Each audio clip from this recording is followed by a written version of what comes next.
She heads our research and praxis strand. She's also a playwright, actress, and a director, but she's an amazing playwright. And she basically puts the entire sort of background, the dramaturgy, all the context work, all the background work that students should study as an academic sort of program of learning in place.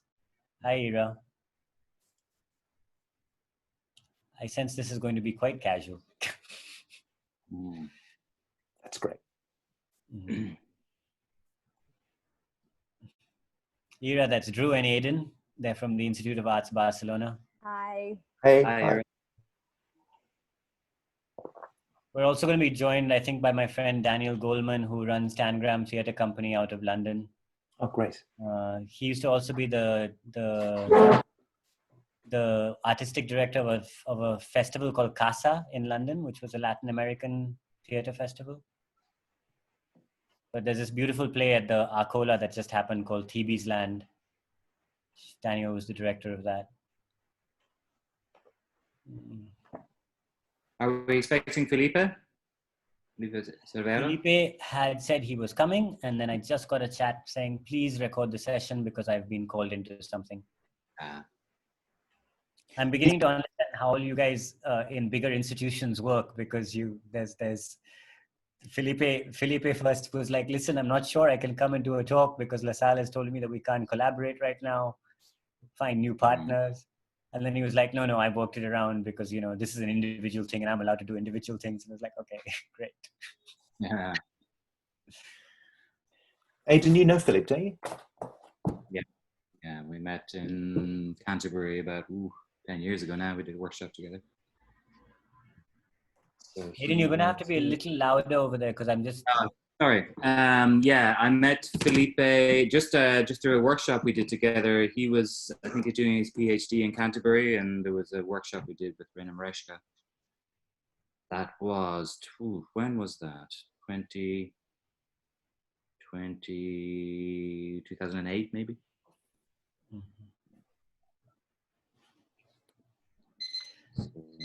And that's...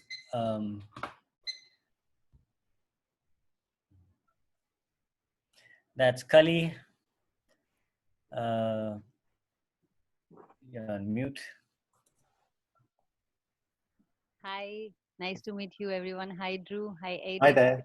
Hi. Kali. Hi, Floyd. Hi, Ira. Hi. Hi, Jahan. Hi.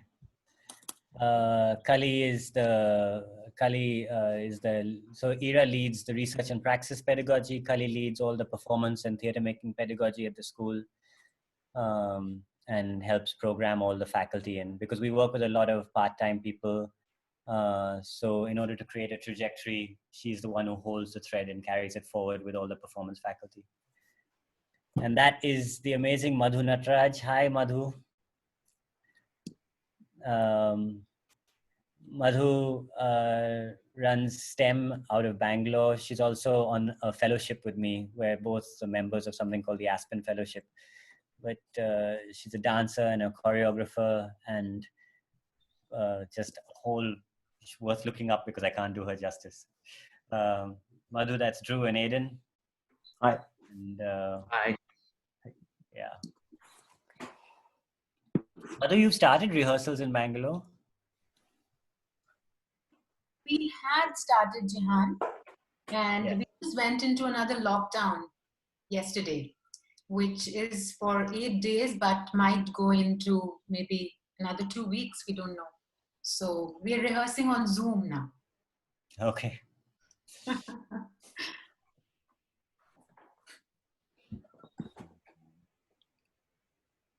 And this is Edward Hicks, who I've been in correspondence with and I haven't met yet, but he's Edward Hicks, hello.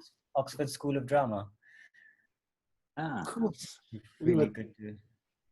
I was lucky to teach with Ed at RADA. Oh, you know him?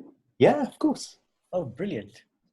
Hey, Drew. Hey, Ed. God, how nice to see you. I thought I'd surprise you. Sorry, everybody. This is very rude of me. God, how lovely. How are you? I'm very well, but I'm just gate crashing. Oh, it's wonderful to see you. You too. You too. Hello, everybody. Sorry, I'm gate crashing. But hi, Joanne. How are you? We've not actually met. We've spoken by email. That's right. Hi, Edward, and thank you so much for replying. I know you're caught up with 1,000 things right now. Well, yes, this online teaching is interesting. Oh, yeah. So everyone, Edward is the principal at Oxford School of Drama. Mm. You know, a very good way to do this, if you guys can just follow the format in my name and just rename yourselves accordingly, it'll also give us a sense of where you're from a little bit. So for example, yeah, that would help. Should we start at 5 past or should we start at 10 past? As you wish. After me. As you wish. Yeah. Fine. Absolutely.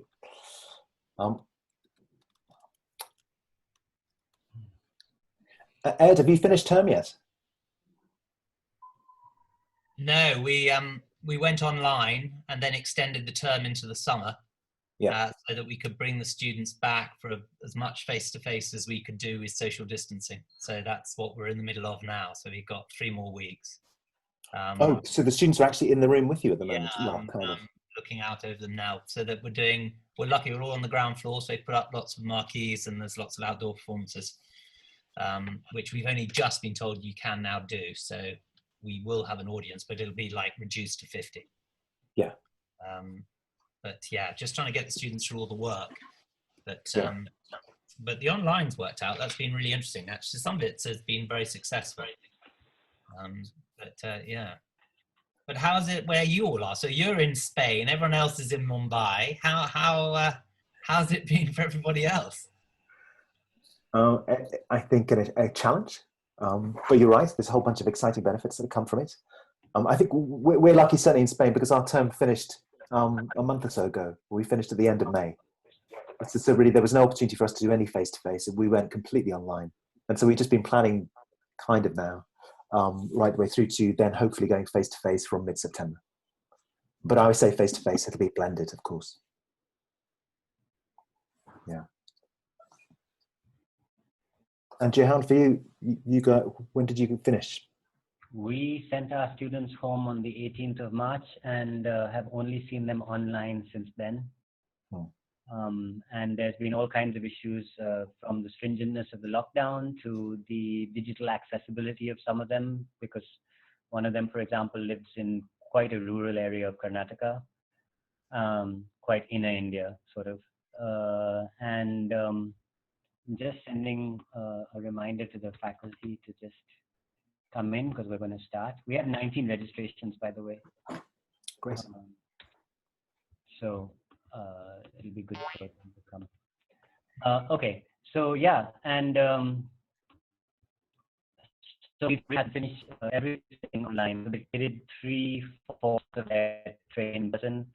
We sent them home a week and a half away from their annual production by the director. And put that production in a box in the hope that we can bring it out of the box at some point in the future. And then we put them on, ERA ran them through basically, their end of year production is a self-made piece of work, self-written, self-directed, self-created in small groups of 5.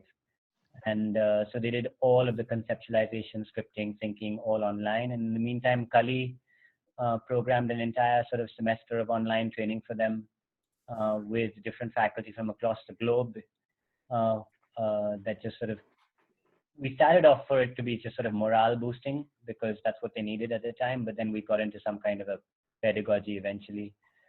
And then Ira and I, with a gentleman called Ben Samuels, worked on just a new module called Transference and Transposition. So the idea was, can you take your theater making skills and move them into another medium? You know, not necessarily to recreate theater in the other medium, but to just see how you can, you know, why was Sam Mendes such an amazing director of the Donma and then made this amazingly brilliant movie, American Beauty, on his first foray into what was it about his theater superpowers. So we explored all of that.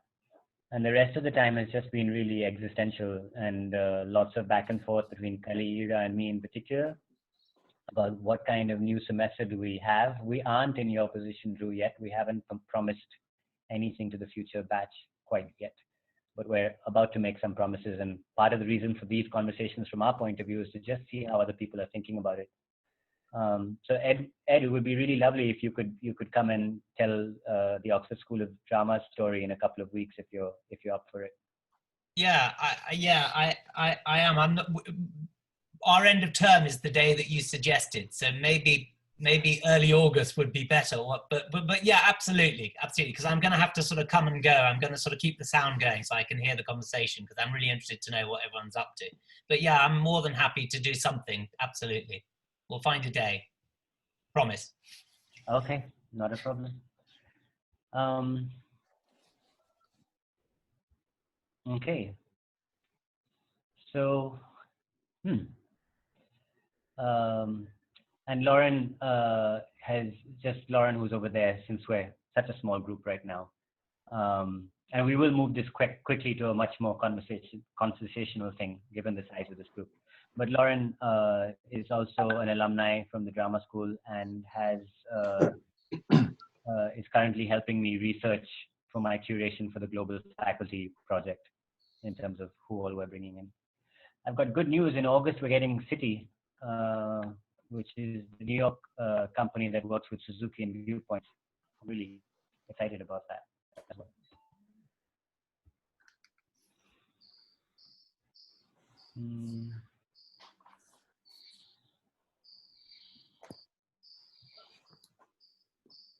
Okay. Fine. So let's start.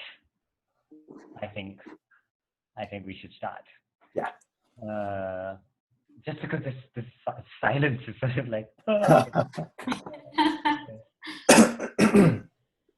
Okay. So then I think we can really keep if you're in a quiet space, you can keep your mics on. Or you can keep your mics. So there's a lovely little thing I do with another.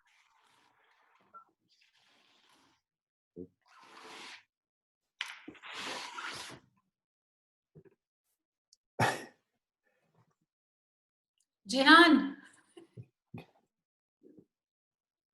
Yes, unmute yourself. You did. Unmute yourself and we know you have a question. Sorry, I'm normally used to being a participant in these things, not a moderator. Was that the lovely little thing you do? Exactly. Yeah.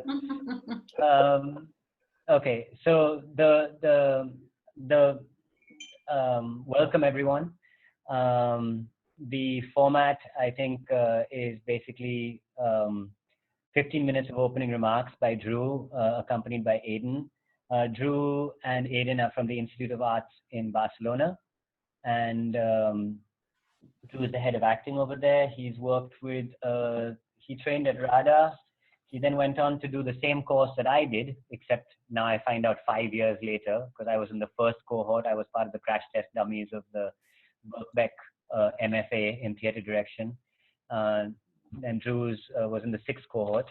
And he has assisted and directed with, an amazing set of people, all of whom I've always wanted to work for and work with. And then he now teaches, and he's also acted in a whole bunch of things. You can look at his bio on the Institute of Arts Barcelona website, which I'm sure Shruti will quickly Google and find and post, because she does that. And Aiden, you also teach with Drew at IAB. Been working for 25 years as an actor and director, and he trained at the Royal Central School of Speech and Drama, and at the Conservatory of Music and Drama in Dublin. And now he's and now he's at the IAB. I said cursory, so I'm just going to leave it at that. You can find out about IAB quite interestingly. They've got a lovely video showing a couple of videos. They've got a YouTube channel which Drew is had shared on the chat window. But it's really interesting because IAB started in September 2013, which is around the same time that we started. We started in July of 2013. Much smaller, but I was really appreciating what I did was this international in terms of where people are coming from and what they're doing, and the students coming from everywhere. Over here, we don't have the same kind of internationalism in terms of our students. We're very much a Mumbai school, but an all India school. But what's been really nice about the drama school is that we've had our faculty have been trained from all over the world. Hetal has been trained from Hetal. I keep forgetting. Central, yes. Kali's from Lispa, and so we're all from different places, and we just bought those best practices, and we keep trying to funnel those best practices. I think today is an example of that, actually, and the next couple of Thursdays is going to be an example of that. So if you have a question, feel free to throw it up in the chat window, or just actually it's small enough that we don't have to. So let's just hear from Drew and Aiden. The reason for these talks is because we all seem to be asking the same questions about how does a drama school operate now? What are the questions we need to be asking ourselves? And what we're hearing is a lot of similar stories in terms of how people adapted, how people had responded, first of all, when lockdown happened, but what the responses have taught us so far, and now what we see ahead of us as the road to figure out. And I've asked Drew to sort of look at it both from the very practical point of view, was this is what we did, this is what we didn't do, etc., but also somewhere behind that to sort of look at where the, how that informed, how those choices and those decisions were informed by the philosophy of thinking about all of this, because I think more and more it's the philosophy behind everything that's going to guide us into making the choices in the future. And the idea is that these talks can last for the next, I'm imagining about 5 or 6 of them, and let's see how the momentum goes. We have Felipe joining us next week, and subsequently to that, I'm trying to get in I think Janice Poon from Hong Kong, but I'm not sure yet. And I'm hoping that once we can all start knowing each other and really having this platform. And I was thinking about it. Unrehearsed Futures doesn't have to be a drama school Mumbai talk. I think Unrehearsed Futures needs to be just a conversation that anybody can, maybe the whole conversation format can go viral, one hopes. So we'll see how that goes later on. So without any further ado, Drew, Aiden, thank you so much for coming and being here. And let's have a conversation. It's a small enough circle of people. Great, thank you so much, and thanks for inviting us here. I suppose the first thing for me to do is just give you just a very brief outline about who we are and what sort of school we are. So as Jehan said, we set up in 2013 with a foundation course, and then the year later we opened degrees in 2014. So we have we're a private institution, but we have degrees validated by Liverpool John Moores University. So we have degrees in acting, of course, musical theatre, dance, commercial dance, and pop music.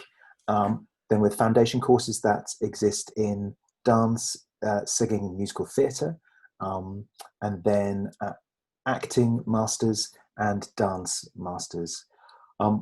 Obviously, the master's courses are not running this year. It's difficult to draw people to those one-year courses for us at the moment, so those are not going to be operating for us this year. As far as our student body, we have anything between sort of 240 to 280 students in the school at any one time, though we are thinking of course, expecting to expand as we grow. We have about anywhere between around about 44 different nationalities in the school. Though I think if you count people of mixed nationality, then there's many more than that. The language we teach is in English, just as a shared language for us to deliver our training.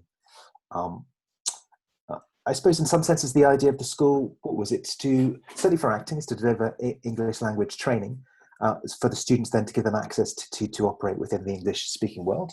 But of course then we're giving them a foundational training, really, aren't we, in acting, which then they can then take and operate in their own countries. And graduates from us have then gone back to work in Germany, in Spanish, back in Spain and Madrid and so on. So it's a sort of portable toolkit, as all sort of actor training is, which then you can use as you wish, and in whatever ways and means that you mean to.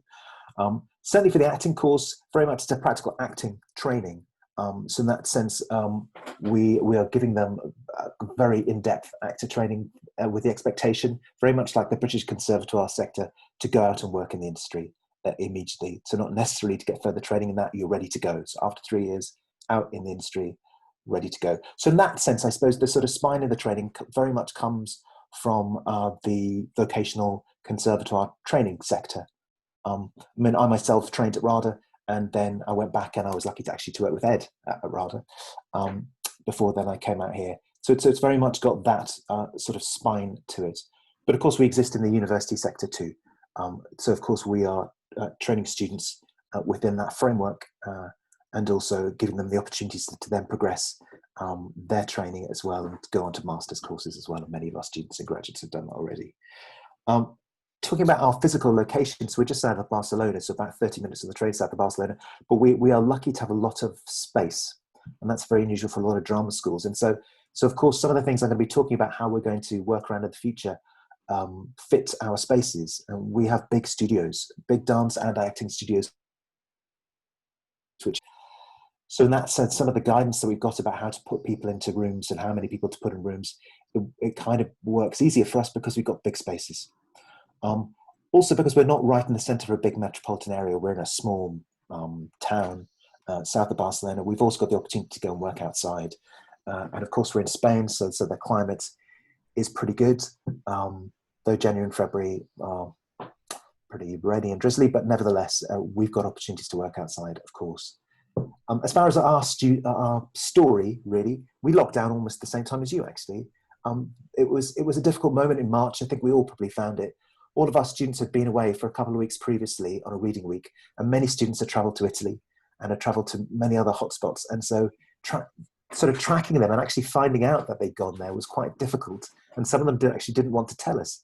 And they were coming back with coughs, and there was a lot of seasonal flu going around at the time. So it was very difficult to figure out what the hell was going on. And we were just about to lock down when suddenly we got the information from the government that we had to lock down on March the 13th. And so that's what we did.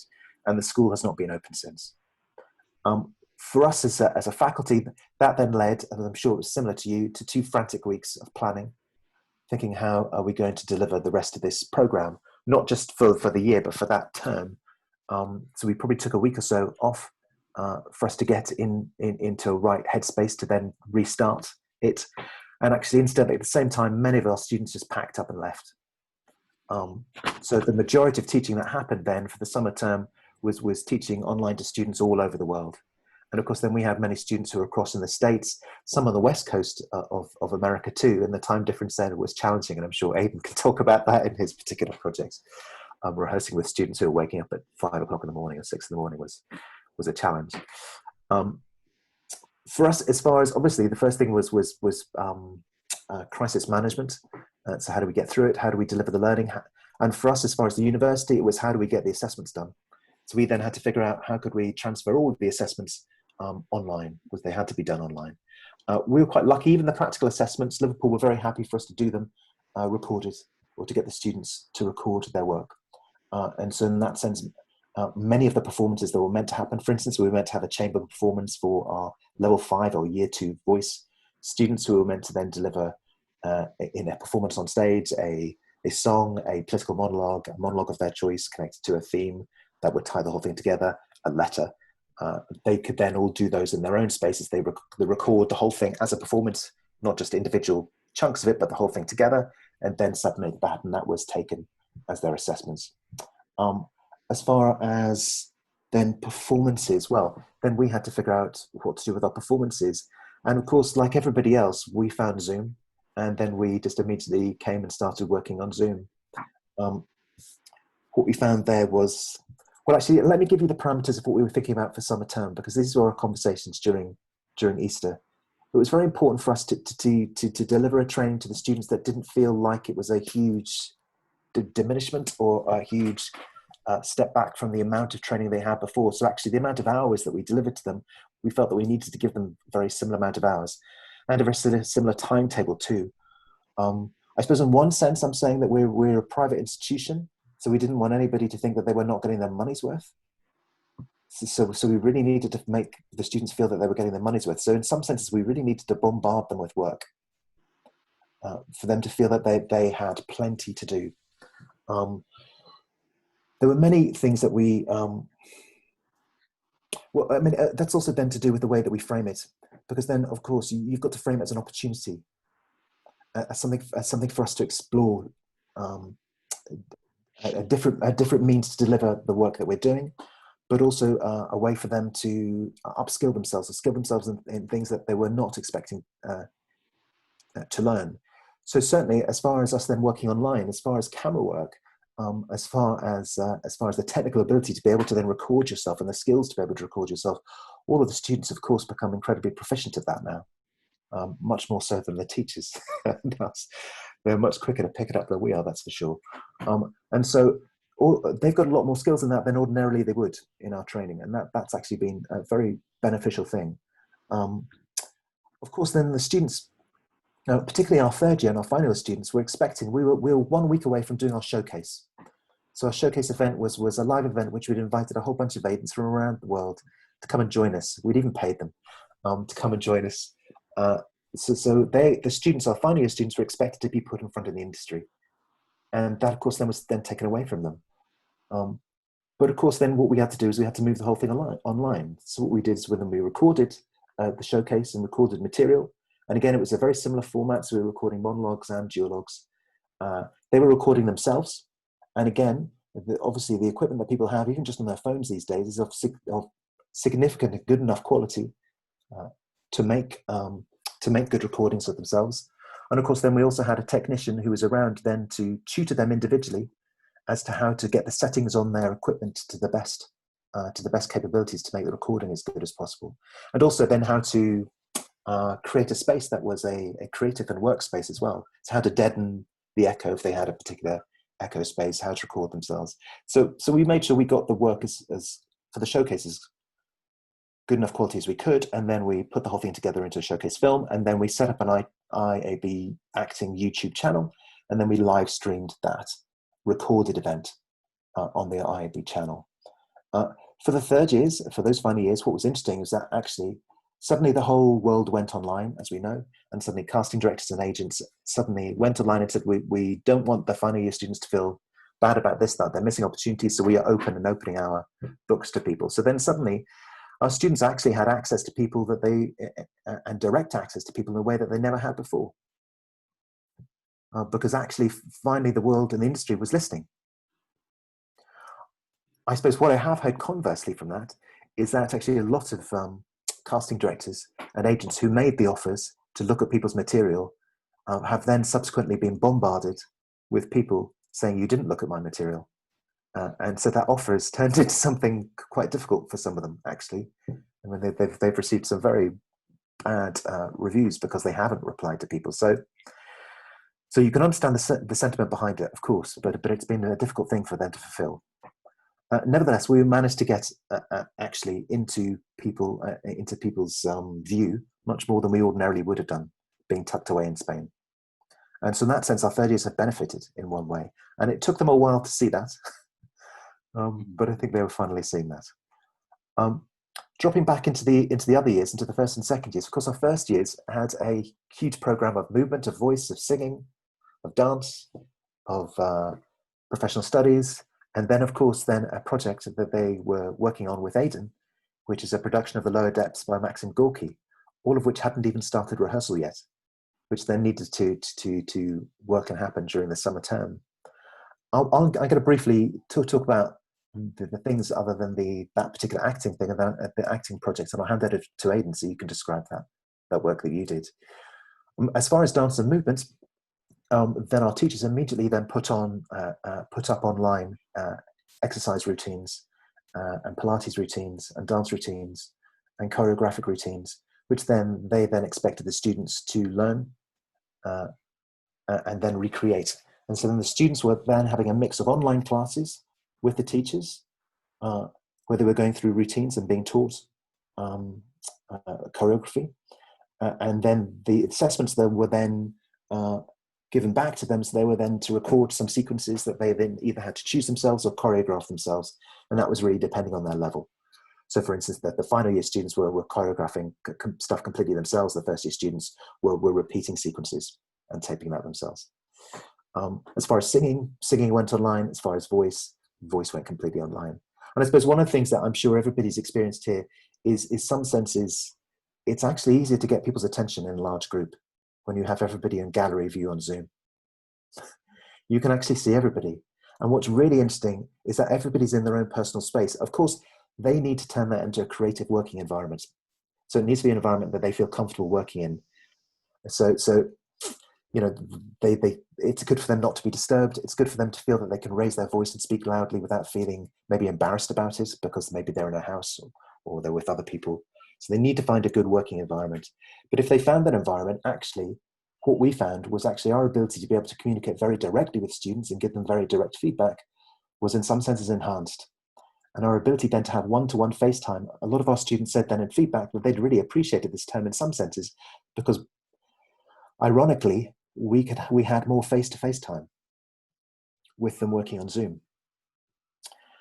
And that was hugely beneficial. So for the first years, all of those other classes were happening on Zoom, and a mixture of us then doing live classes or giving them work to do, which then they fed back. Aidan, can I hand over to you, and you can talk about your experience working on with the first years on Gorky? That would be great. Yeah. So yeah, it was just lockdown had just kicked in at the beginning of that project. Yeah. So everything obviously had to be adapted and brought online. And of course, the big challenge was that it was naturalism, psychological realism. So there wasn't much scope for, reconfiguring it in terms of given circumstances or adapting it, there was a little bit more scope for that in the second year production. So we pretty much had to do the play as was written. And that was really in keeping with the brief of that module, which was really about training for kind of acting in naturalism, psychological realism. So things like given circumstances and authenticity of the world of the play were really, really important. So we didn't really have any choice but to maintain that. And the students were extraordinary, really, with adapting to that. And they created worlds in their bedrooms. And we managed to they all managed to create an individual world in their bedroom that kind of connected with each other. And I think I have a little image here that will just give you a slight flavor of it. I'll just put it in the chat here. Can we make sure screen sharing is available? Yeah, I'm actually going to send a little photograph of just that the students did themselves, actually. Hold on, that's 1 second. I'm just going to change the setting here to everybody.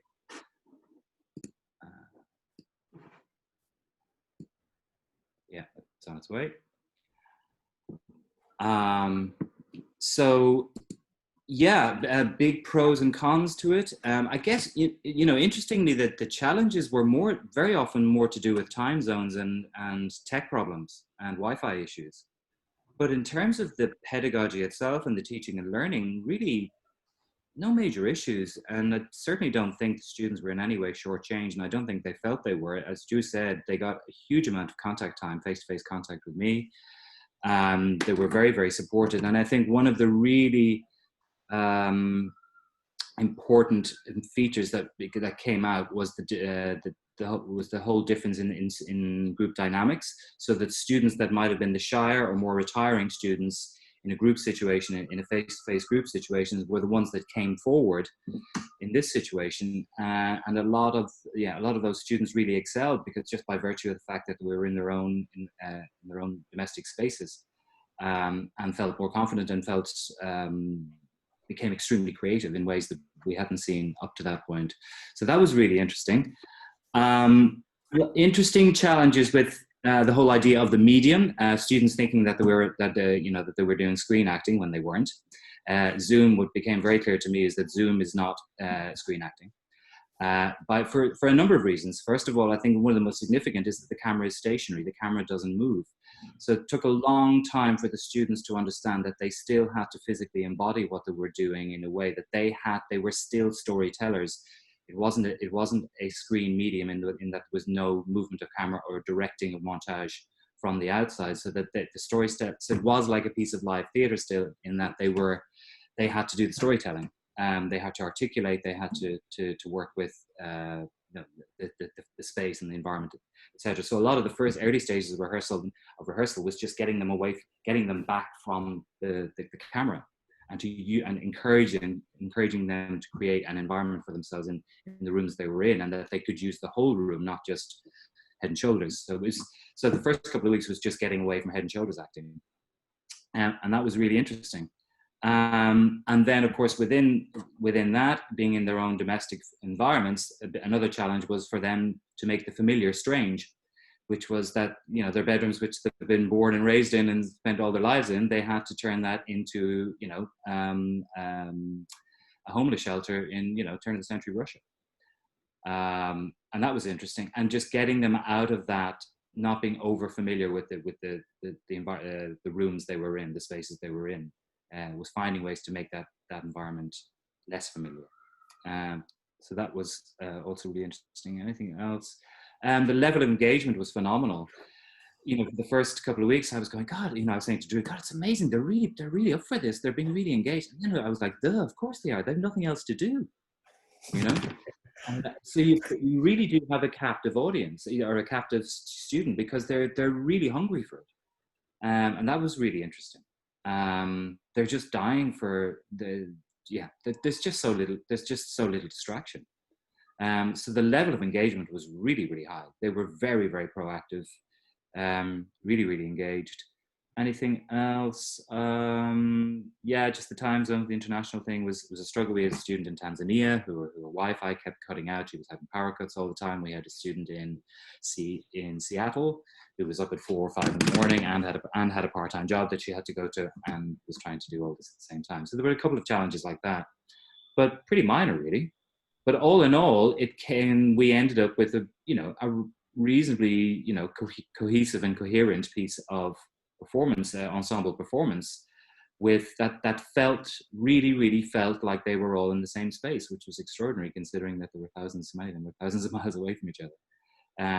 And it really forced them, I think the distance and it really forced them to invest in the ensemble communication and the ensemble connection. Anything else? Yeah, that on that project, that was about that. I also had some project with the musical theatre students. They were doing scene work. We worked on William Inge's Picnic, and that worked really well. And with that group, we really embraced it because it was mainly duologues. I think there was a couple of trilogues. We really embraced the medium and actually started to use it. Started to use the screen format and kind of frame the performances to suit the medium in a more creative way. And who else did we have?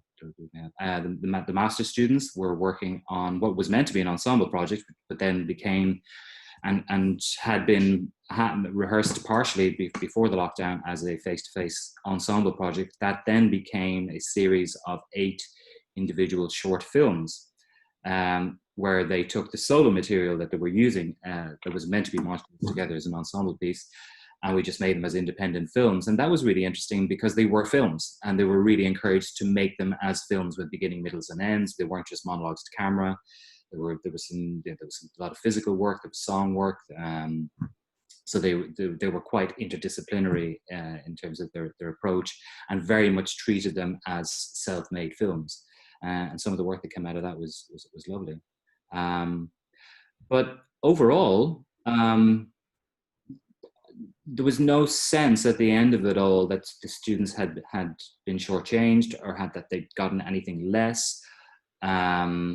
And you know, a lot of the feedback was very, very positive, and they felt that actually it had, you know, we'd really managed to make a virtue of the whole situation. So, you know, I guess for me, I saw certainly more opportunities than negatives by the end of that experience. To pick up on some of those things, Zoom is very flexible in that sense. And what was interesting, I was working on a production or project with the first years, a play called The Grandfathers by Rory Malarkey,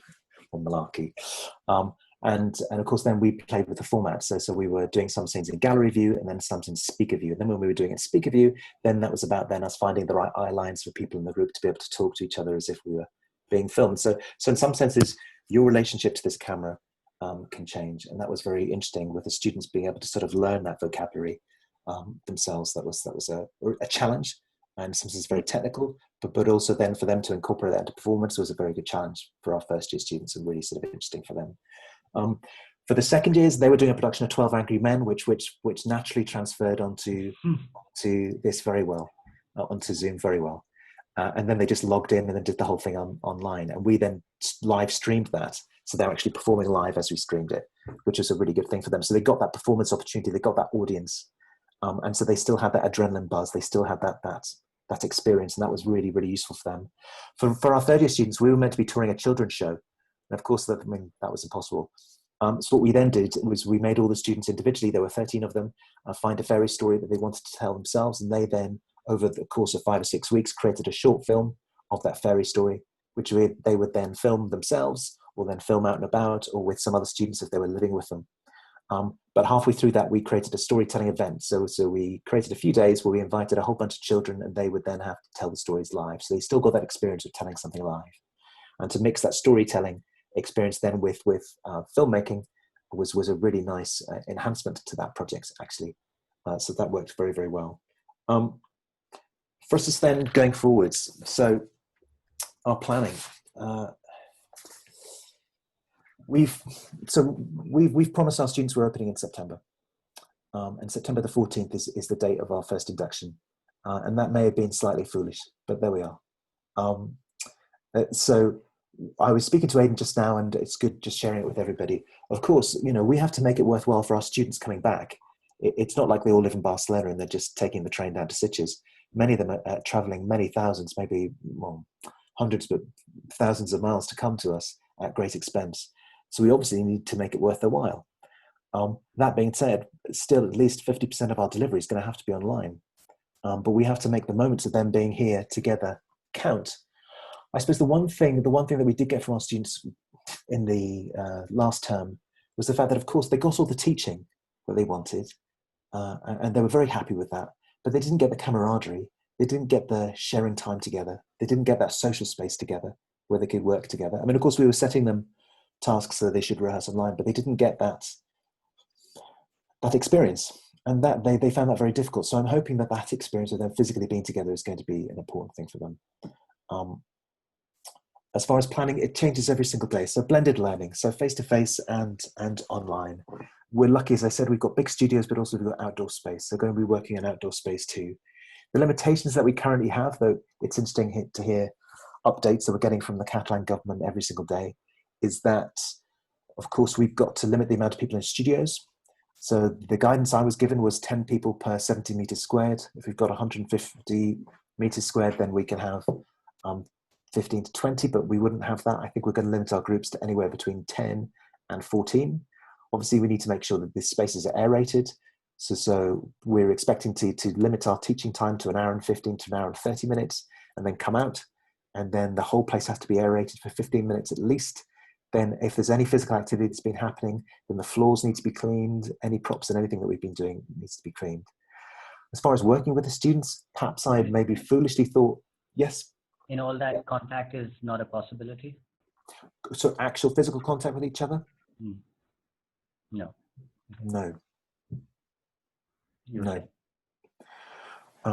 And again, you're right. I mean, you're right. The guidance is changing every day on this, so we've got to wait for that. But again, also we're waiting for this industry, for us as an industry, to figure this out. So also having these conversations, then finding out what other drama schools and other institutions are doing around the world. That's a very important part of our work at the moment. I've seen some guidance for teaching actually at school, so secondary school in the UK, about how that might be done. Creating boxes on the floor, 2 meters by 2 meters, then having 2 meters gaps to the other boxes and having 4 people in each box. Drew, I had a question. Yes, of course. Do the students live on campus? Is accommodation something the school provides, or they live in the town and they find their own accommodation? Yes, it's a mix. So we have a hotel down the road which doubles up as student accommodation, but that's only for about 50% of the students. The rest live in their own accommodation, which they rent. And the school would be responsible for that as well, or is that something they have to figure out on their own? They figure out on their own. I mean, obviously we help them as much as we can. Right. We're in a tourist town. So when the season's not happening, there's loads of accommodation available. So the student's very lucky; they can get hold of accommodation quite cheaply. Okay. But the remit on health and safety ends at the school campus, not at the accommodation, is what I think Ira is asking. Yeah, yeah. Yes, no, you're right. Yes, that's right. Okay. But it's a very good point. Have so that, can I ask a couple of questions and Please do. move us into the questions? So a couple of really interesting things have come up. One is we had a big rebellion on. So the first thing we wanted to do was keep them really busy and keep their minds off the fact that they had their sort of semester and experience torn away from them. And so we really gave them a lot of exposure to people from Berlin. There from Bangalore. We just had a lot of trainers in. And the trainer started giving them homework and assignments. And then at some point, we had a student rebellion online, which Kali actually had to face. I mean, we're talking about it's a batch of 20 students over here, just to let you know. I mean, to give you context. But we also realized that there was a certain level of digital fatigue that would come in, like both for the trainer and for the so whereas I could run a 3-hour drama class in a space with somebody, could I actually spend 3 hours looking at somebody on a screen? And that's one big question in terms of what digital fatigue, what your experiences have been with that. The second question I have, Shruti, if you can maybe put these into the chat window, it'll be great for everybody. The second question I have is we spoke, I mean, Aidan, it was great to hear your perspective on how all the delights of it.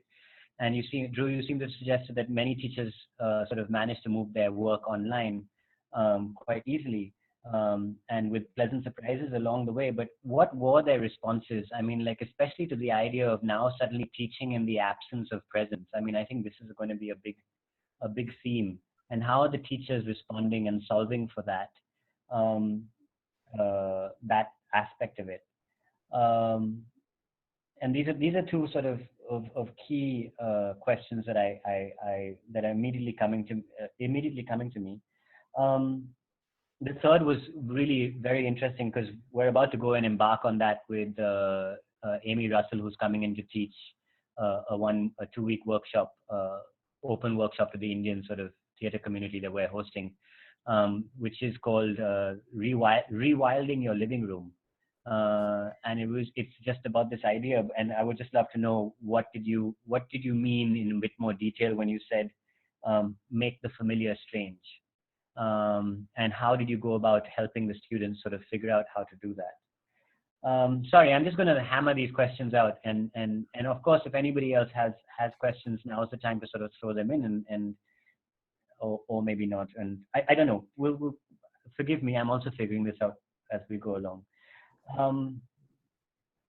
Yeah, these were the main ones that I have right now, especially this absence of presence idea.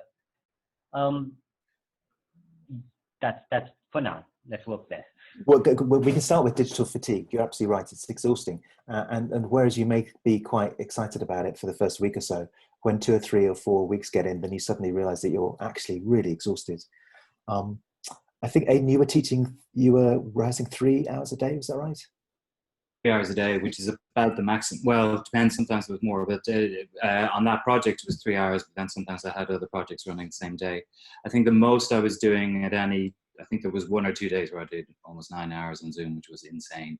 There were a few 6-hour days, but generally I tried to keep to 3 hours, and 3 hours really is where that's about as much as you can do. And there's no question that the screen fatigue is enormous. It's a completely different kind of tiredness. So yeah. For the teacher or for the student as well, or? Well, yeah. Particularly with all kinds of issues. Just first of all, just the whole grid thing and trying to relate to people on a grid, but also just technical issues and feedback and interference and people's Wi-Fi falling out, that kind of stuff. And the whole, and that's where the etiquette of the mic and using the space bar to turn your mic on and off and all of that kind of stuff becomes very, very important. But yeah, there's no doubt about it. The drain is huge. It's huge. And what about the teacher responses to, in terms of? Sorry, Drew, you were going to answer that as well? No, I think that's right, because that's what I was going to go on to. I mean, in some senses, we were in a slightly different situation because our summer term is short. It's 6 weeks. It was 6 weeks long. So actually, I suppose for all of us, we were thinking, okay, we just have to get through these 6 weeks. So in that sense, we probably pushed ourselves much harder than we would want to push ourselves now.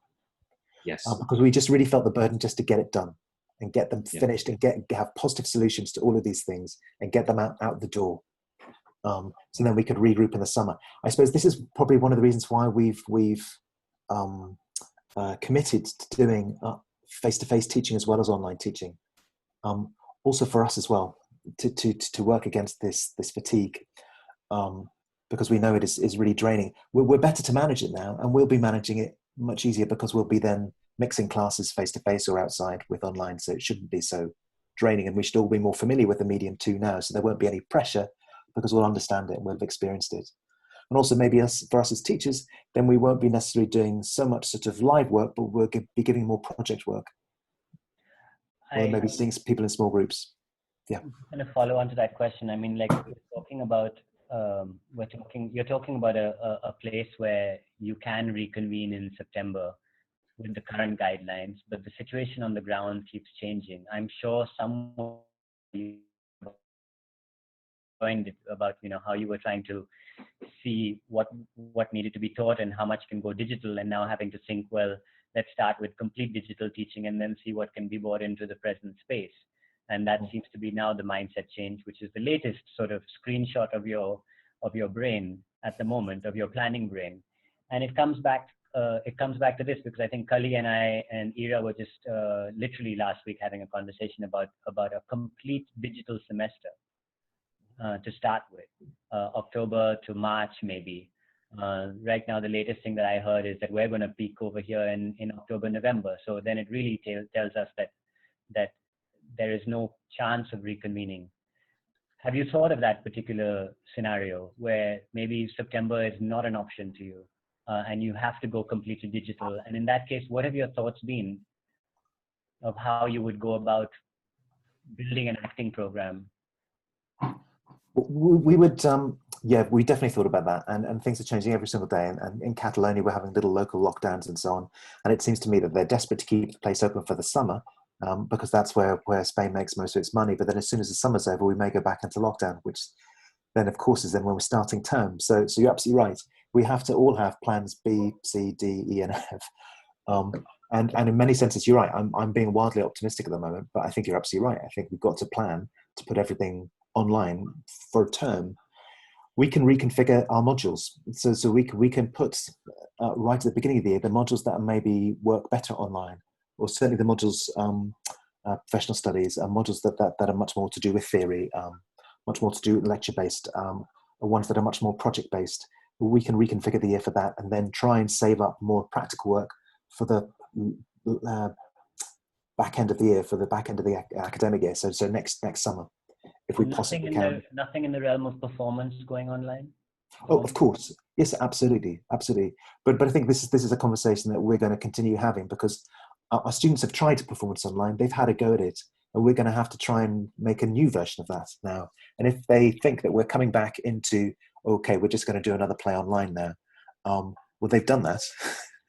And I don't think we'll be particularly satisfied with doing that again. So we're going to have to find another way of combining our work and actually making it an advance in this. Oh, sorry. Quick question. Are you taking a new intake at the beginning of the year, first year batch? Yes. You are. Okay. Yes, we are. And actually, the one thing I would say, there's been no diminishment in hunger for training. So students are still coming, they're still auditioning. As far as they're concerned, it's a blip, we'll get over it. They're desperate to train. So very few have asked me actually about how we're going to be teaching in September. In fact, as far as the auditionees, none of them. So I have a question for Aiden. When the projects all moved into films, individual films that they made, were there additional skills or training that you provided in that aspect, or were the kids excited about using their phones and making their stuff and trying things out rather than getting into one more mode of training? Well, first of all, that was for the MA actors. So in that situation, you're dealing with kind of adult education. So they're all a little bit older. They're all a little bit more autonomous anyway. So the idea of, and they'd already, up to that point, had already done a number of projects in other modules where they were quite used to being, doing self-made work. So it wasn't difficult to say, you know, to go from another. So we'd actually started with solos that we were then going to montage together into an ensemble piece. And the lockdown kicked in just before we were moving into montaging that material together. So basically what we had was a bunch of solos. So we just turned those into individual films, and they self-taped, and then they created environments. And we're very creative. They had used video before in their work through the year. Yeah, no, they were quite reasonably tech savvy, most of them. You know, I mean, it was pretty rudimentary what they were being asked to do. They, you know, it was some of them did use a moving camera. They got someone to assist, but most of them used kind of a fixed camera setup, and then kind of created, you know, created a dramaturgy or a shape for the work that we're doing within that context.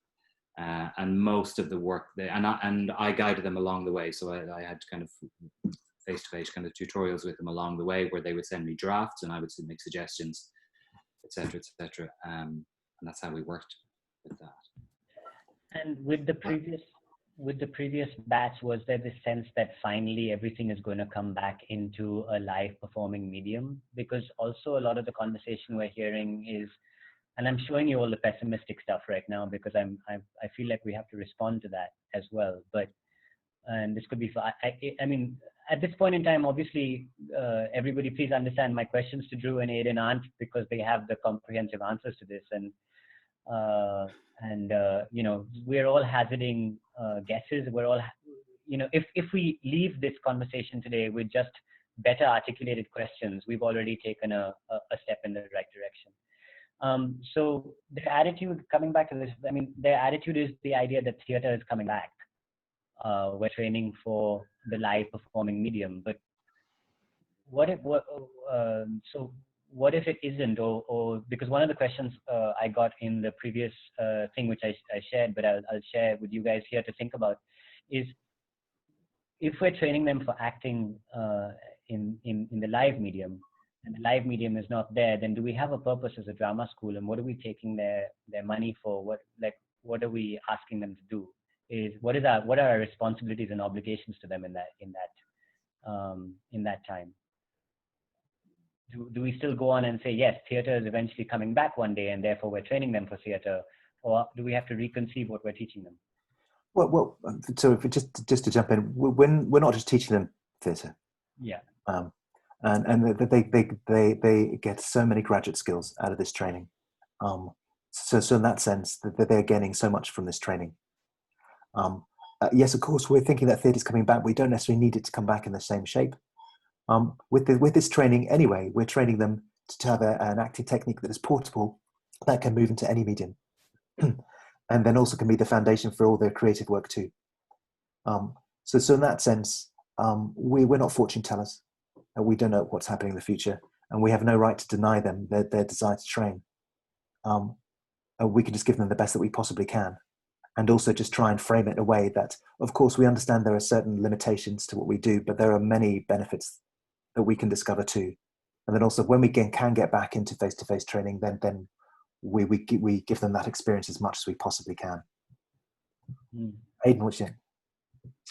Yeah, no, it's a really interesting one. I think actor performer training has a value in and of itself. As you said, there are huge graduate skills, and there's a huge amount of development and pleasure. John will know all about pleasure. To be gained from the process itself, from the learning itself, and it's really, you know, we have to remember as a higher education institution, you know, at the end of the day, we're not responsible for getting them jobs, really. You know, I mean, we're there to train them, and of course we try and facilitate them whatever way we can in terms of giving them opportunities within the industry, etc. But we're not profits. We're not, you know, what we're here to do is to deliver and provide them with a toolbox and with the training that is as much about as their own personal development as it is about their developing their skills in the craft of acting or dance, whatever it might be.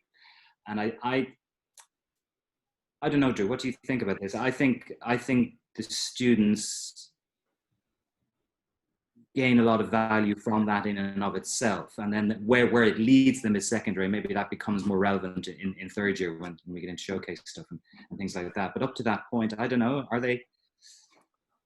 do you know what I mean? Are they going, oh, what's the point in doing this if there's going to be no theatre when I leave?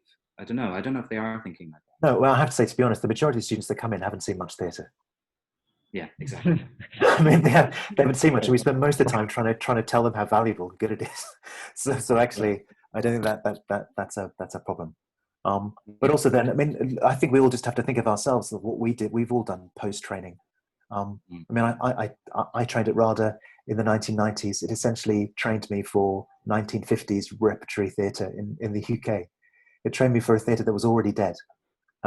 But the skills that I gained and the way that I think about theatre and the way I think about performance were incredible, and then led me to do a whole bunch of different things, and exciting things that are not necessarily, as we might say, quote unquote, conventional. So I think the training in and of itself is incredibly important, and the training itself then helps create possibilities and for them to think about what the possibilities for the future are. You're right, we don't have any responsibility to get them work, but we have a responsibility to give them the tools to be able to make their own work and make their own future. Can I throw in a thought there? Yes, please. Somebody who is not connected institutionally at all. I mean, the Duende School is a mini school, and essentially it's a workshop, which I call a school. But I'm running quite a lot of online training in response to current situations. But as I listen to you talk, and it's very interesting, I'm kind of thinking back a little bit to what I know of the Jacques Lecoq School in 1968, when the world changed. Students came out on the streets, and there was a sort of a socialist uprising in France, and Lecoq responded by creating the space for the students to discover their own language and their own voice, realizing, I mean, the auto core came out of his response. The whole idea in Lecoq training of them making their own work each week kind of grew out of his response to the 1968 riots, because basically, as far as I can tell, he was saying, I've got my training, this is what you've come here for, but the world's changed, and how the world has changed will have to be understood and defined by the next generation, not by his generation. And so he created space for them simultaneously to absorb the lineage and the traditions, while also inventing the future. Now, one of the things it seems to me, and I understand the difficulties of institutions, whether they're big or large or small. And I've run an MA, I know how complex institutions are. But one of the things it seems that is on offer to us at the moment as trainers is precisely that question, not of saying we're going to just train you in what we know because what we know is going to come back, like you talk about 1950s theatre being taught at RADA in the 90s, but saying we're going to teach you what we know, and we're going to teach you out of our lineages and our traditions and our skills and our techniques, and how can we also make integral the spaces for you to be your generation, the next generation, to be finding how you are going to invent the new art forms, whether they're live art forms or media digitized art forms or whatever. How are you going? Because we don't have the answers. I mean, none of us have I've never lived through a global pandemic before. None of us have a clue what's going on. So it's not about devaluing what we bring in, because both in terms of, the sense of deep learning people get from accessing these skills, it's crucial. And God knows the world needs decent storytellers at the moment, because we're going to hell at the moment. So it's not the devaluing of that, but also how can we then create spaces within our modules to say, now there's a de-hierarchizing. Now, in this space, none of us know, how do we reinvent using our skills, but your generational knowledge? You know more about technology, you know about social media, So I'm kind of wondering for all of us about that balance between our histories and our skills and the sort of the humility to say, okay, gang, all in this together. What do we do? Not what can we do for you, but what do we do? Given that we've got skills, but you've got other things.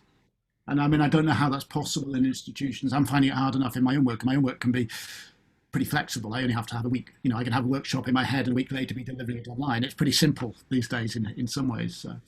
So, I had a question. Is that okay? Can I jump in, Jihan?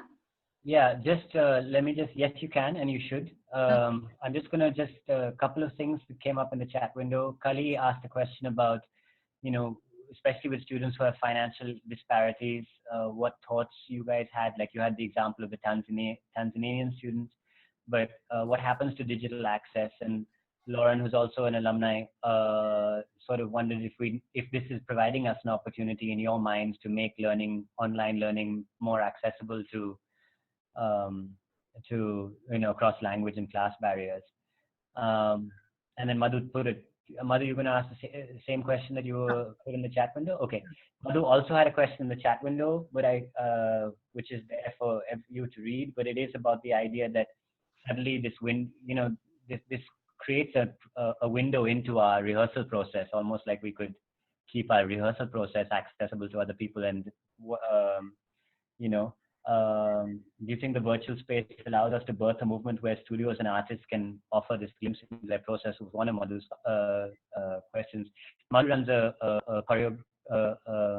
choreography course as well. John, just a quick thing to yours, and this is just a very short thing, and then Madhu, I'll give it to you, just to finish that thought. When we created the Transference and Transposition module, we got a lot of pushback about, well, what are you going to teach them about digital theater making or making in the digital space when you don't know anything? And are you going to, and we went ahead with it after a friend of mine, Daniel Goldman, said something interesting. He said, it is about creating a space in which they can create, similar to what Lecoq did with the Autoco. He said, if you create a scaffolding that is rectangular, then of course they're going to construct a rectangular building in it. And does the world need a rectangular building right now? And that was a really great way for us to get the confidence that, yes, we come in with the traditions, etc., but we also come in with the pedagogical, we come in with the capacity to structure a journey of investigation. That is perennial, and that has been something we have learned many years ago, and we continue to practice every day. So if we know how to structure a journey of investigation, then we can structure one where we don't know what the output is, where the goal of the journey of investigation is to create that space where the students author their own future.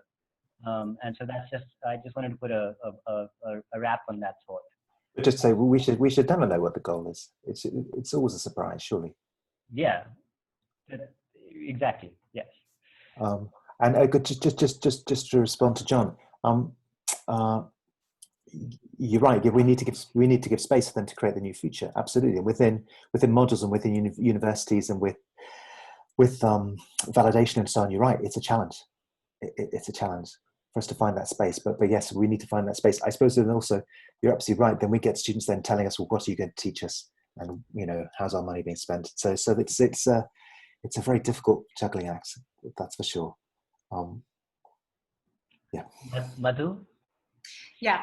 I just wanted to say, when this whole thing happened and the world kind of locked down and there was this visceral need to connect for all of us, as a dance institute and also as a performing unit, the first thought, my generation was that, oh my God, this whole spatio-temporality of our form is now just going to be tablet size, what's going to happen, etc.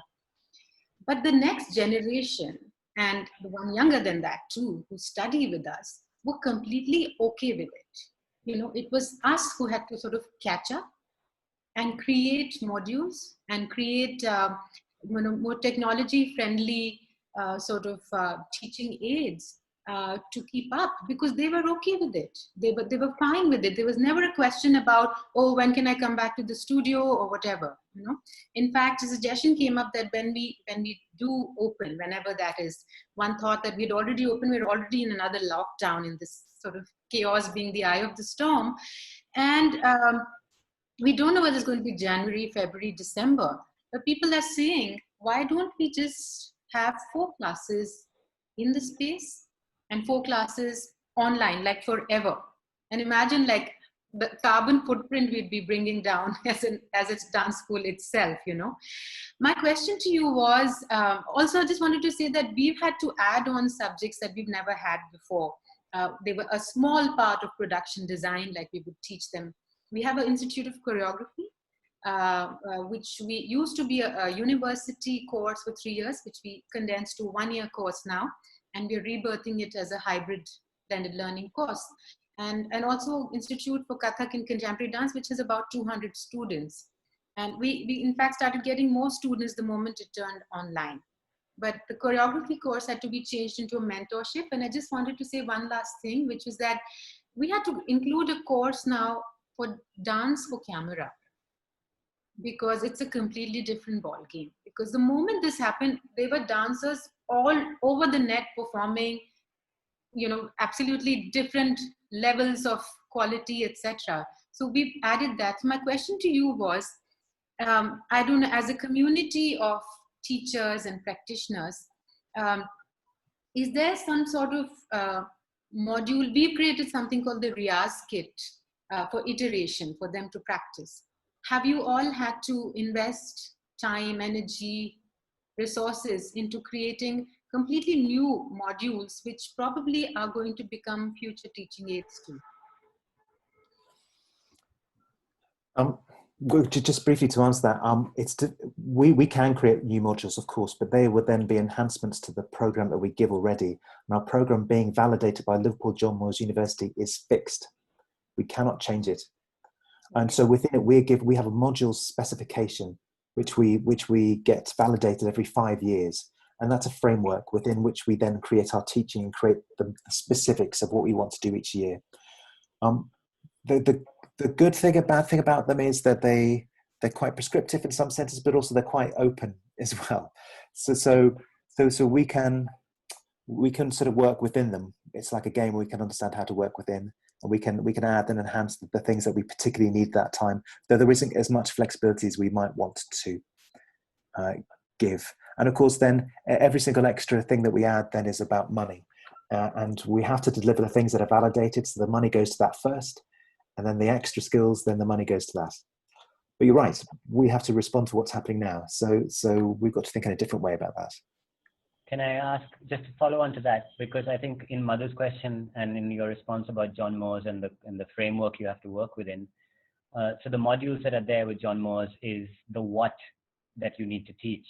But within the what, can you completely change the how, the way that Madhu was suggesting? Well, yes. Sometimes it prescribes the practitioner we're looking at, for instance, or and so that stays the same. But then the how, yes, of course. And Kali and I have also been like trying to figure out.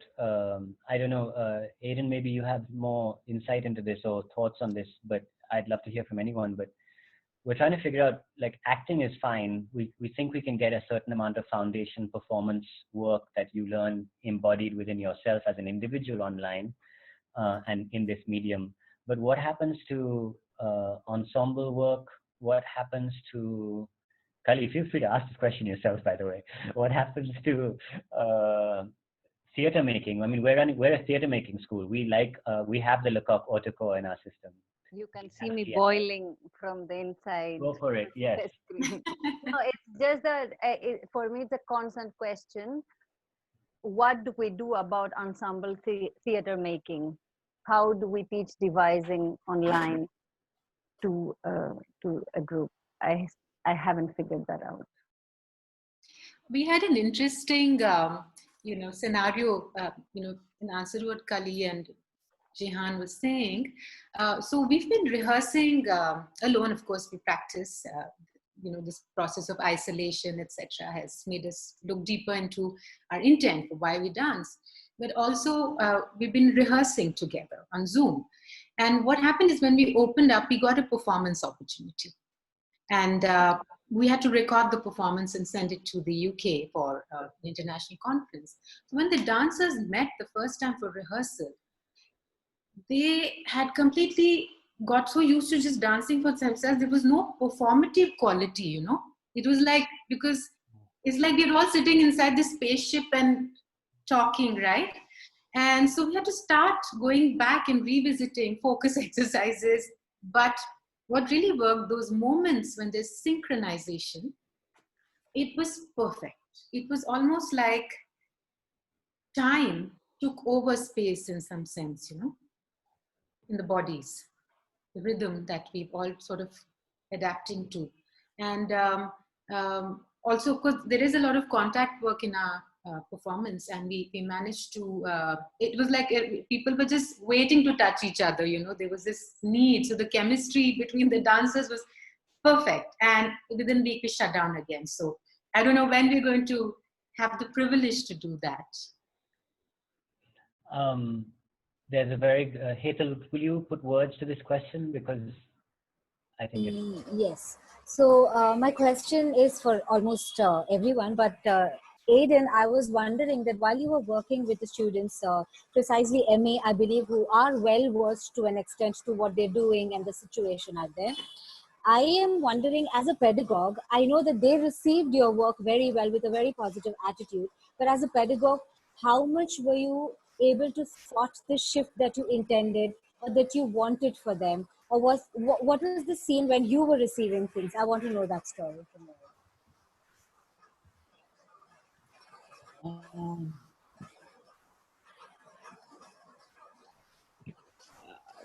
Yeah, with that project, well, let's be pragmatic about it. I think I was just relieved to find a way very quickly to get them through their assessment. I mean, there's that very kind of pragmatic side of it as well, particularly in an institutional setting, because you've got certain boxes to tick. So I was just glad that we'd managed to adapt very, very quickly and find a way to do that wasn't going to compromise the module or the learning too much. In terms of what I got out of it, I guess I saw, as I've often said this to Drew, it's always interesting what happens when you put the ball in the student's court and you actually just hand over a little bit more responsibility to the student and you see what they're capable of. And very often, you know, maybe we're overtraining them sometimes. Maybe sometimes you need to just facilitate them, give them a framework and let them run with something for a while. I mean, at that stage, we'd already generated quite a lot of material and the heart of the work was already there. So it was, in that instance, it was really just a question of me saying, listen, this is not going to be an in-person ensemble. In fact, just to give you some context, the piece where we were working on was loosely based on the Beat Generation and the whole beatnik movement in America in the 1960s. And the plan was that we were going to put all of these solos together in the context of this beatnik party that was going to be like a happening that we were going to do in Studio E in IIB. It was all very ambitious. And to be honest, I was kind of relieved we didn't have to do it in the end because it was going to be logistically quite. So a part of me was like, yes. But another part of me was disappointed that we didn't get to do that. And I think they were too. But then we just said, okay, but this opens up another opportunity, which is that we make these films. The intention was, and for some reason the students reneged on this at a later stage, but was that we would create a little festival of those films and that we would find some kind of thread that linked them, that we would keep with the Beat Generation theme, etc. For me, pedagogically, what I saw, as I often see, is when you hand things over to a student, it's always amazing what they come back with. And when left to their own devices, not always, but very often when left to their own devices, they'll come up with ideas that you could never have imagined. So the quality of the individual films I was very, very pleased with, and the way, and I really enjoyed the process of getting them to present drafts to me, to, you know, this formalization of presenting of draft, going, okay, present to me a rough cut of your film, I will respond to that, go back and do another cut, come back to me. I really enjoyed that forward and back process, and it was very diagnostic. So that was good, and I thought very appropriate for kind of level 7 learning, you know, where it was really encouraging autonomy and encouraging the right to take responsibility for shaping their own work. I had a tailing question on that. So it's beautiful to see that, you know, when you put a little bit of more responsibility on the students, they come back with way more surprises for all of us out here. But so is this practice of whatever we all are figuring, I understand we're all work in progress, but is this process of putting a little bit of more responsibility and letting them surprise us, do you see that taking it to the in-room working as well, or would you rather just have it, you know, that format of teaching and the format of interaction just restricted to the times that we are in, or do you think that transferring to later stages as well?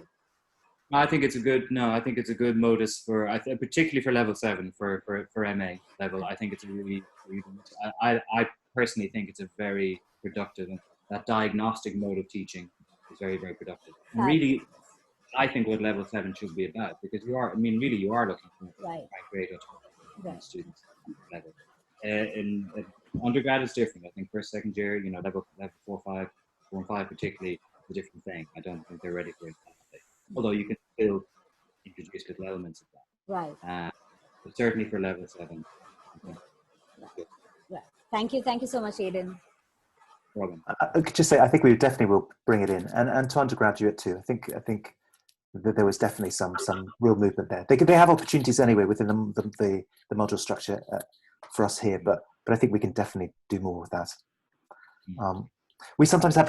I mean, I suppose this is the same with big institutions. When you're teaching a lot of drama students at undergraduate level, a lot of them have just come from the age of 18. They haven't really quite learned how to be students yet. And so in some senses that if we overteach them, we slightly sort of keep them infantilized, really. We keep them as sort of good students rather than sort of independent makers, you know, and that's always an argument and a conversation that we're always having about how do we transfer that power over to them a little bit more. But at the same time, how do we give them the training and the hours that they need to be able to get those skills? And it's about them taking responsibility for their own training.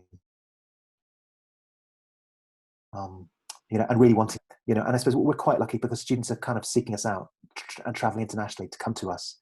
But that still doesn't stop them then turning into a bit of a party group sometimes, and then just sometimes the training is a backdrop to them having a laugh and having fun. So we need to keep that.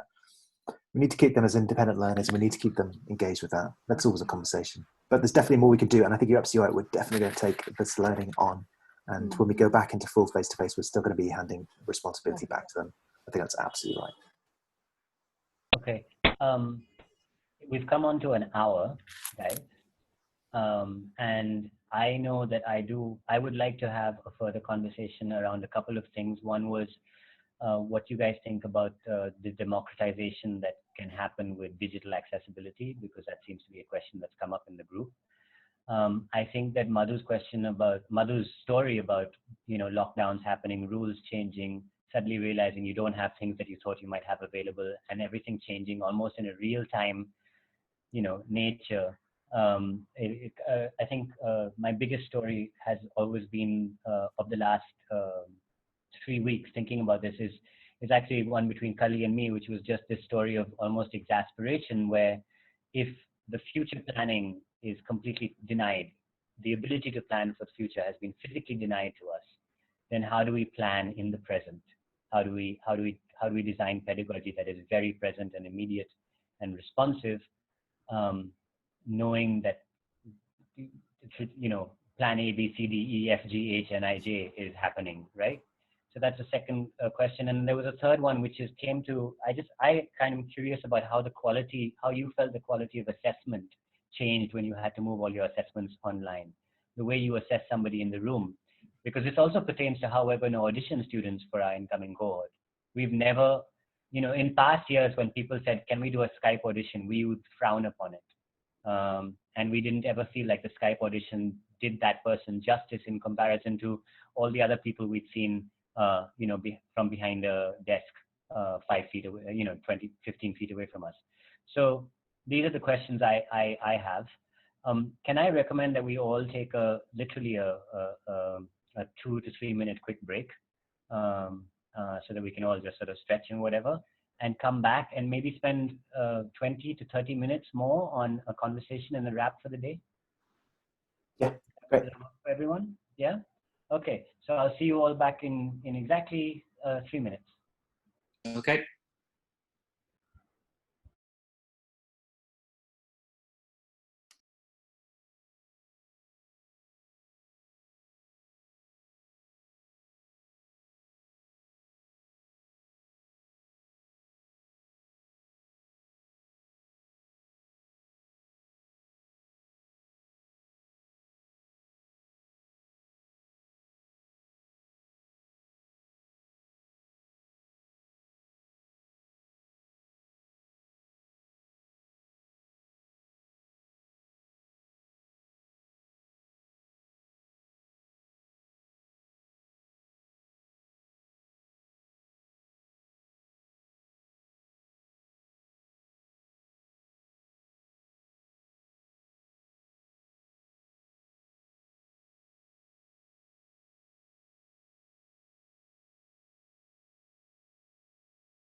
Hey.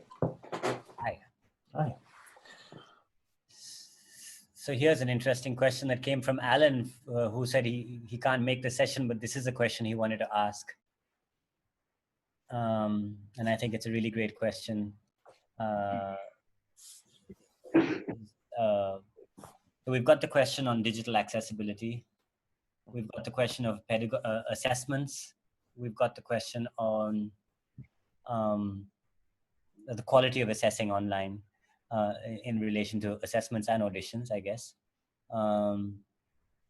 The third one is a pedagogy that is in the now and a pedagogy of disruption, and how does that work? What are your, what would your thoughts be around that? And the fourth one is just coming all the way from Glasgow with Alan, which is great.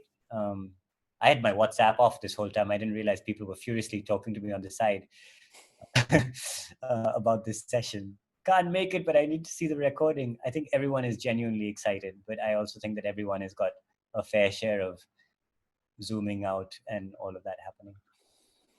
I understand it. Okay.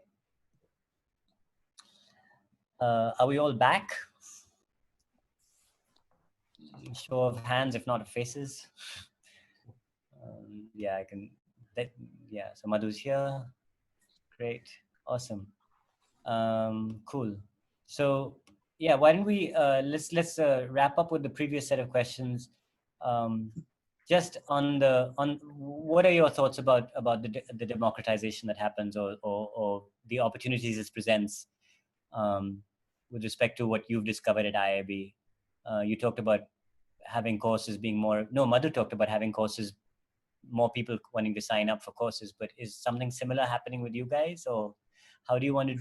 Are you dealing with anything to do with digital divides or different people with different means? Well, definitely different people with different means. That's a real issue. But because of course access to be able to work online, that's access to a personal space instead of your own rehearsal space. It's access then to a good internet connection, it's access to computers, etc. And so that is something that is not readily available to all of our students. And actually, I mean, Aidan was right. He had students that were actually connecting to him on public transport through their phones. That was the only place they had. That was their schoolroom. So it was very problematic. I suppose what I'm thinking about coming back to the school is creating maybe some labs that were sort of online learning spaces, but physical spaces for the students to go. So if they don't have the spaces themselves, or if they're sharing accommodation, then there's a lab that they can go to where they can plug into a computer that maybe is owned by the school. Maybe they have to get their own Bluetooth headset or earphones. But if they can connect to that, if they can then stand in a big room in a space with a computer in front of them, then they can take that course and they can take that lesson. And actually maybe then all the students can be in the same room. And a teacher who, let's face it, we're older, we're much more vulnerable. Then the teachers are in a different place. But teaching everybody, so the students are in the same place, but the teachers in a different place. And that's certainly how I'm thinking about doing it. So we need to give people access to the right equipment. And we need to understand our responsibility with that too. Aidan, I don't know what your thoughts are. Yeah, no, I was thinking, yeah, I think I really like the idea of having a little learning lab with on-site that students can go into. I think that's a really, yeah. I was looking at the workshop. So this morning, Vic's last workshop was there, and I went in for like the last 40 minutes of it because they were doing some presentations work. And of course, it was like they were all doing Romeo and Juliet and Shakespeare and all of that. But they had the backdrops, which were their living rooms, just like we're seeing everyone's living rooms here. And I almost wondered if it made sense for us to shop over some kind of a lab kit. You put up a standee and you get a black backdrop behind you that is actually physical and creates a space like that. But I was being stupid in my head, but I was just wondered, do we want to create a neutral space? Like we ask all our students to come to school in black. Do we want to now equip them so that they have classrooms at home which are in black, neutral, so to speak? As logistically crazy as it sounds, it just seemed to be Well, it's not that. I mean, it can be done, in a very rudimentary kind of domestic way. Those things can be done. I think, even just a bed sheet up, covering, whatever, or taking posters down. I mean, there are ways that students. I mean, it's just a thought I had for earlier. All you're doing is translating what I often refer to as ritualizing the space, which would happen in a studio setting on site anyway, and you're just getting them to bring that etiquette into their own domestic spaces and get them to understand that they have to ritualize that space as much as they would any other space, and that the space is only as good as what's put into it and how it's prepared. So yeah, I think that I definitely think we need to get used to the idea of supporting and helping students prepare their own rehearsals, their own learning spaces, their own rehearsal spaces. That's the reality of it. I just want to throw it in there. I don't have like a concrete question about. So India is a different place. Young people here require permission from their parents to go and study to another city most of the time. And if a parent says, no, you're not going anywhere, it's very likely that the student will back off from going ahead with the training. And I'm saying this because Mumbai has a lot of cases and it's a very densely populated city. And we might, if we were to go 50% in the space, we might face a drop in our applications, in the people who they genuinely want to come and join, but their family situation won't allow them. That's one parameter that I'd like everybody to sort of, if they have any ideas about this. And the other thing is, Bombay has very small spaces when it comes to houses, and some people might have hardly any space to move, and even people with financial ease, they themselves don't live in huge spaces. So the movement and people at home and privacy is another thing here, which I think it's going to affect a lot of the online training. So if anybody has any ideas to take in mind the cultural difference of India, I'd appreciate it. I think, Madhu, you want to step in there? You're on mute. Yeah, sorry. I wanted to say, I think in India, we just don't have the concept of privacy, right, in homes. So when I'm teaching, sometimes you just see this man suddenly come out of the restroom with a towel on, and this woman is really embarrassed, or somebody's cooking or doing puja, going around with incense sticks and things like that. But even in that, I just find, this is how we adapt, as artists also, how people are creating their own private space now, in the middle of chaos. It's amazing to watch. It's really heartening to watch. And like Jihan said, I don't know, maybe it is possible to just put up a bed sheet at the back or something, but like you were saying, Kali, some of them have just one room and that's it, right? And but they seem to be managing and they want to learn.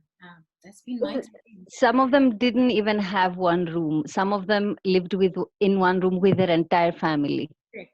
So we've had people like that who literally had no space to rehearse. Like they had to ask their parents to step out when they had a class, step out of their own home.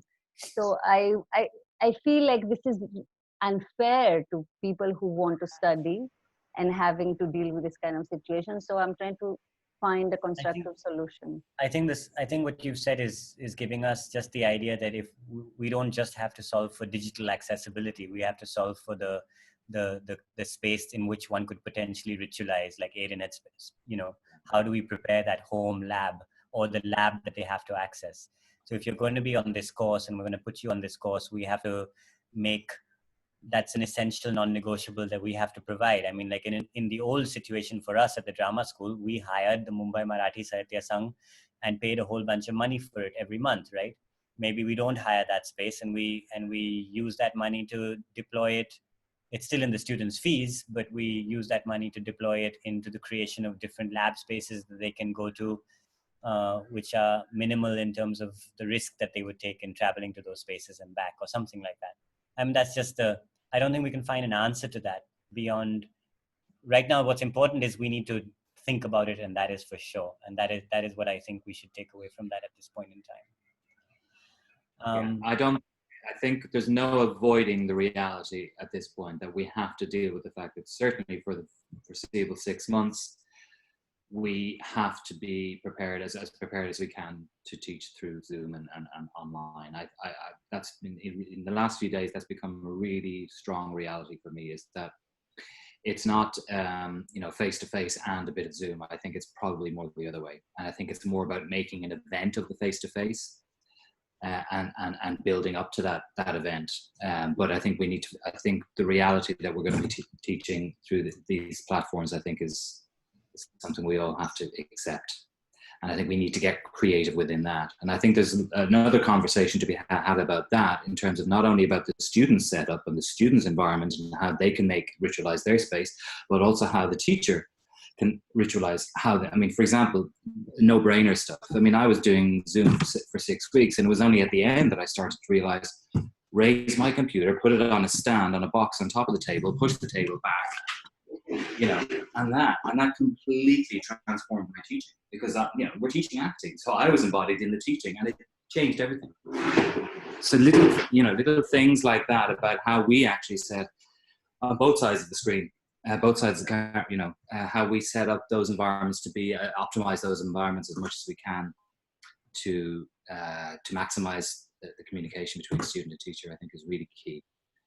I've spoke to someone yesterday who's running his own studio. He's setting up a very high-tech situation where he's going to be delivering online teaching of, he works in kind of holistic arts and body practices, and he's got some special lighting equipment and some camera equipment, and he's also going to project the Zoom on a large wall, so that he physically can actually engage with the people he's teaching, and that they can feel that. Because what happens on Zoom when you have a grid of whatever 20 students, and your eyes are going flitting like this. Yeah. He's trying to minimize that by actually being able to physically relate to each person on the screen by projecting it onto a wall. There are things that there are ideas like that can really help to kind of make the whole experience for both on both sides more tangible and more meaningful, and maximize the communication, I think. And I think in terms of the private sector, I think that's what it's going to become about. It's not a question of who Zooms or who doesn't Zoom. It's going to be a question of quality. Who can do it well?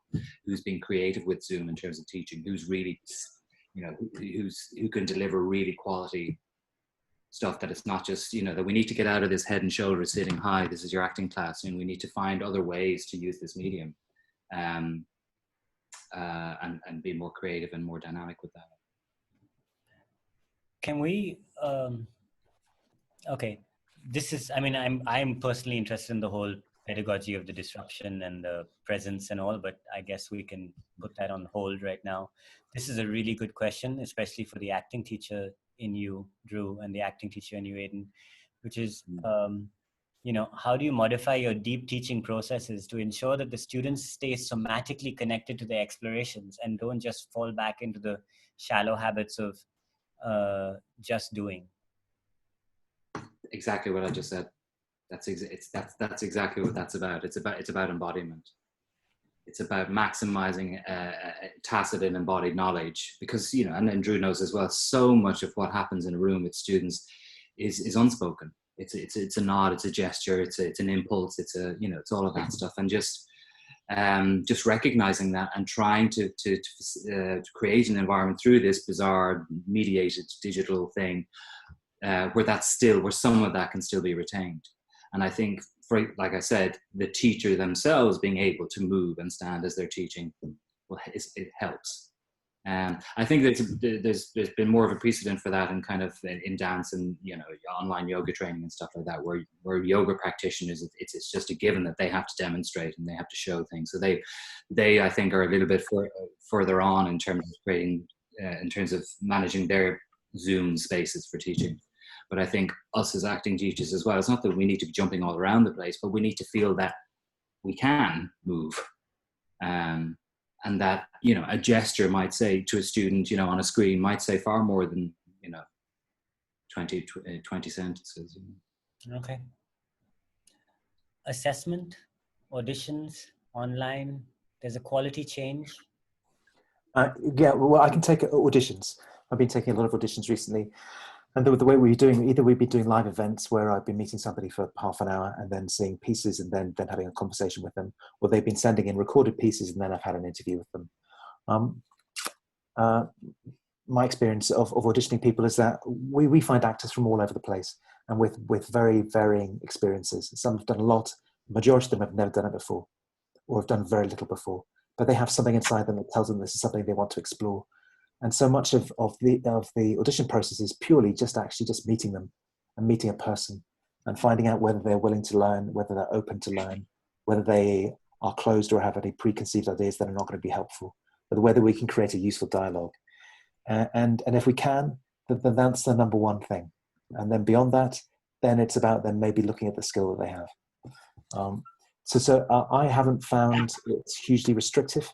And in all honesty, I think that the students that I've met this year are fantastic and really good and really exciting and really focused and uninhibited by this audition process. In fact, in some senses, it allowed me to spend more time with them. Actually, it's like half an hour individually with each one of them, which I think they've all found extremely sort of beneficial and positive, because then it kind of turns into a little mini workshop, which for them is beneficial, which is for me beneficial because I can see them working and see if they can work. And that makes a huge difference. We like the idea that our auditions are a teaching process in and of itself. Yeah, okay. Definitely. Okay. Definitely. So I don't see it as a drawback, no. Fine. Good. So I think we've covered everything, more or less. I think that I'll put my question on hold because I think we all the idea of just how do we plan for the present and only the present. I think we have more talks. We'll figure them out again. Aiden, I think also the other learning is that we should keep these at an hour at tops, these conversations, because I think it's hard for people to concentrate beyond that. I'm good, I'm here, but I'm thinking about other people. I think Aiden, Drew, thank you so much for coming in and sharing with us. I think you've given all three of us, Hetal helps also leads the conditioning faculty and helps with the conditioning team. All of us basically have learned a lot today. So this has really helped us think about things further. So both of you, thank you very much. And come back if you want to be part of the next set of conversations.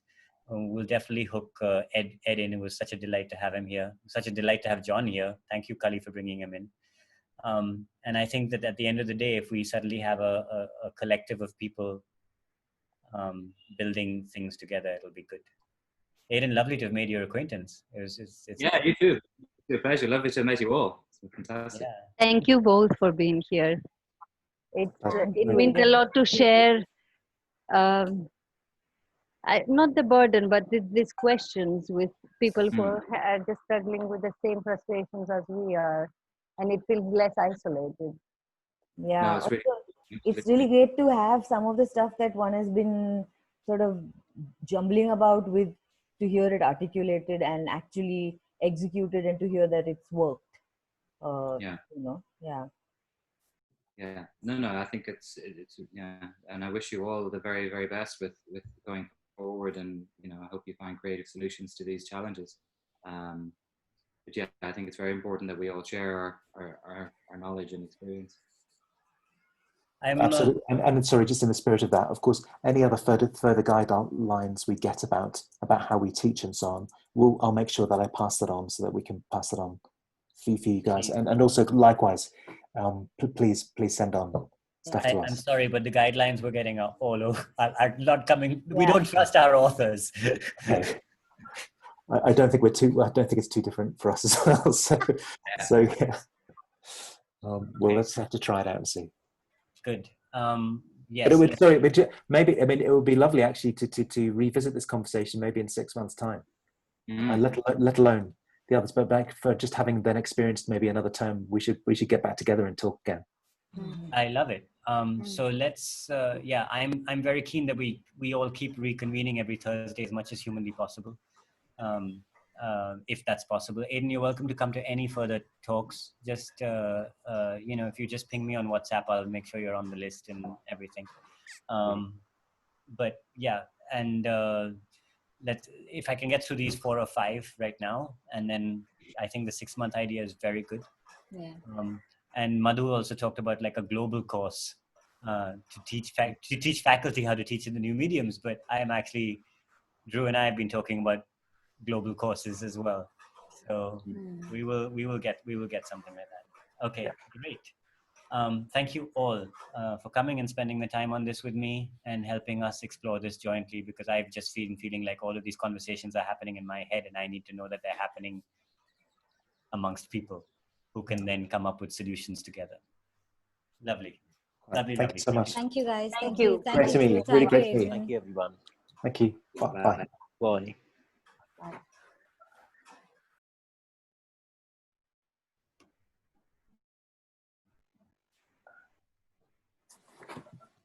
You happy? Very. Thank you so much. Really great. I hope that, I mean, I know that you shared a lot of your story, but I really do hope that you got something out of it as well. Oh God, listen, and really apologies if I went on too long. No. We all have long stories, I suppose. No, it's fine. But it was so fantastic to hear everything. And actually, it's really inspired me. I've got a whole bunch of things to think about how I'm going to restructure the programs now. So that's really good. Really, really useful. Great. Please do let me know let me know your bullet points later as well. Oh, well, no, definitely. Good, because I mean, I really think we need to create sort of online rehearsal spaces that aren't necessarily Zoom, or there's some other type of thing. Some spaces which can be the rehearsal space online, the teaching space online, obviously their individual learning space online, and then physical spaces, and then physical spaces where we mix physical spaces where we... So actually suddenly thinking about all those different types of modes of delivery, and actually it's helping me think about how the timetable can be more exciting and more interactive. And all of these things, I think this is actually really fascinating. I'm happy to soundboard, by the way. Great. Oh, well, listen, great. Yeah, because I mean, I've had this whole in-breath, out-breath idea as well, and all of it. And it's actually made me feel like I'm designing the future course regardless of coronavirus. I totally agree. Yes, I'm here. We have to revalidate in the next year and a half. So actually, this is the work. This is what we're going to do. Okay. Be well. Lovely. Thank you for bringing Aiden in. No, not at all. Yeah, I just realized he would be so brilliant for this. And he's a really great long-term contact anyway. So it's fantastic for you guys to meet. Really good. Okay. Great. Great. Will you introduce us on WhatsApp or something? Or? Yeah, I'll do that. Definitely. I'll do that now. Wonderful. Okay, bye. Fantastic. Right, bye. Thanks. Bye. Thank you, Drew. Thank you. Thanks. Bye.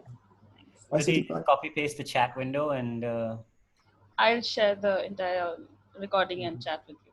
Do the other magic from this. I don't know. I can't imagine sitting here and reading this, listening to this thing again. You want me to put down notes from here? No.